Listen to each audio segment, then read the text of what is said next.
Stop chasing pain. Well, that's my life's mission. That's my life's work.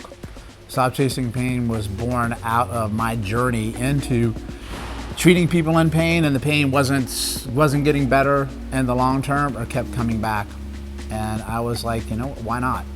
I was very curious. So my search, and I came across the work of my mentor, Gray Cook, who many people watching may be familiar with that name, but Gray Cook was a catalyst for me. He's a very brilliant physical therapist in the United States. I went to one of his workshops many, many years ago, and 3 words showed up on a white slide. I remember like it was yesterday. You remember the moments that changed your life. So I joke around with my wife as I remember the day that I asked her to marry me, and I remember this day with the slides. She loves that. And then it was just 3 words in red. It said, stop chasing pain. I'm like, oh my God, that is it. That encompasses everything that I want people to do and what I try to teach is, yes, we want to treat pain. Yes, we want to help people in pain, but we don't want to get sucked into chasing it. Going down all what I call rabbit holes that just get you nowhere. And that's been my life's mission, is to help people understand that concept. And I knew I had the right mission when I got that name and I put it on a shirt. And somebody said to me, that's a cool name. Or they said, what does that mean? That's what I want to do. I want to inspire people to ask me a question, so then that opens up the door so I can change their life, because that's the one thing that's always ever present is pain. And it can absolutely be debilitating for people, and they lose hope. They lose zest for life, and they feel like they can't move on. And then when I come across with a Stop Chasing Pain paradigm, that idea is, basically it's simple, is if your left shoulder hurts and you keep treating your left shoulder and it's not getting better, let's just look somewhere else, because you're probably going to find the answer. 9 times out of 10 you will, unless something is really broken in there. But you'll know that pretty quick in the beginning of care. So to me, I've been doing this long enough, as I know there's always another spot. There's never just one spot. It's never that easy. And that's where the passion comes in for me, is to do both. Treat your pain, but empower you to be able to take care of the rest of your body. And I've been able to do that through human movement and getting back into the strength component of people getting just stronger overall in their life. Stronger strength-wise, stronger mind-wise, and stronger heart-wise. I learn from everybody, right? I'm an avid learner, student. You never ever stop learning. And when you think you know it all, give it up, right? So actually we're here at the Strength Matters Summit here in London. And it's my favorite part. I love to teach. I love to get on stage and share stuff.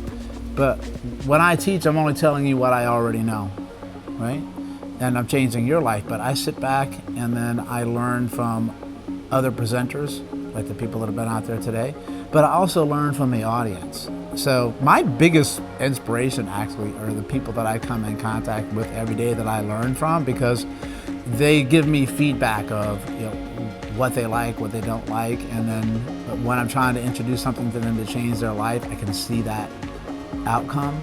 But what's really cool for me is I learn from all different disciplines. So when I mentor other people, I say absolutely positively learn what you can about fitness and training and programming, but I also want you to step outside of it and learn personal development, learn communication skills, learn how to be a better human being, learn meditation. I mean, anything and everything, because it's a full circle of a human being. We're not just this outside shell that we want to train to look good, which is really nice when it looks good, but does it have the creamy filling?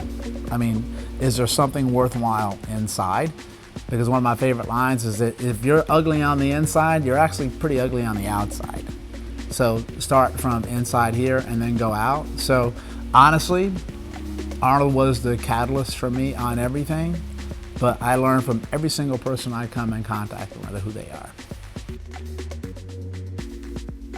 I work with a lot of students in all different levels, from people that are still in high school that enjoy training, college level, people that are trying to move on afterwards to PhDs or a master's program. And I think that's only a small part of your learning, and that your real education starts when you get out of school. So that's whether you want to call it personal development or whatever. And the beautiful thing is when I went to school, you really didn't have anything but school, or you had to go to the library.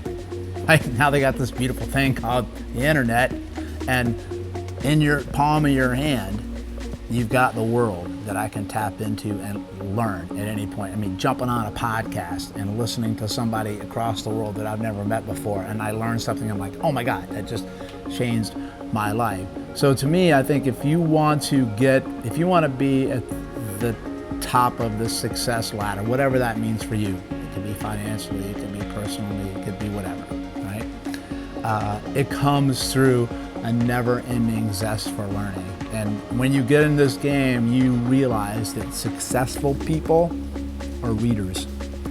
They read, they go to seminars. That's why I love coming to the Strength Matters Summits, because it's brilliant coaches and teachers that come to share their information with others that are hungry to learn more, because these people took time out of their lives to make it better and show up and come to a seminar and a workshop like this to learn. That's important to them. Most people will choose not to do that. That's why these people are going to change their lives, but they're going to change another person's life. And then the coaches and teachers in through here, which is awesome, is they stay, they sit, and they learn. So I go and I talk, and then I go and I sit, and then I take notes. Because I always think there's always something new you can learn. And sometimes what happens is when you get into teaching and learning is, it's called the curse of knowledge, where you think everybody knows what you know and you have a different perspective of the world.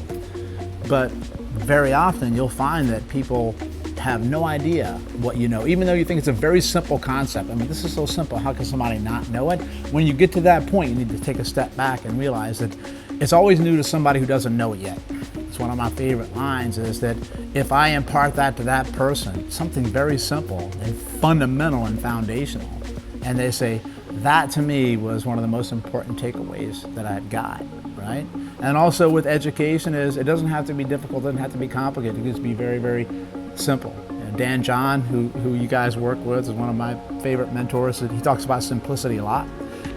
He's one of the best coaches in the world, because he always is learning and he keeps things simple. And he says that people don't realize, you know this one, how difficult it is to make it simple, right? And then I think that that's the key to education, is sometimes with people feel like they don't have the time, they don't have the finances, they don't have this, and they don't realize that if they made the time and spent the money, they would have more finances and more time, right? But it's counterintuitive. But that's why, unfortunately, with the way it works, there's very few people at the top. There's a lot of people down at the bottom of the ladder who either stop climbing and just hang out, and everybody else comes on up. So the secret is, there's never a top of the pyramid. It always keeps going up.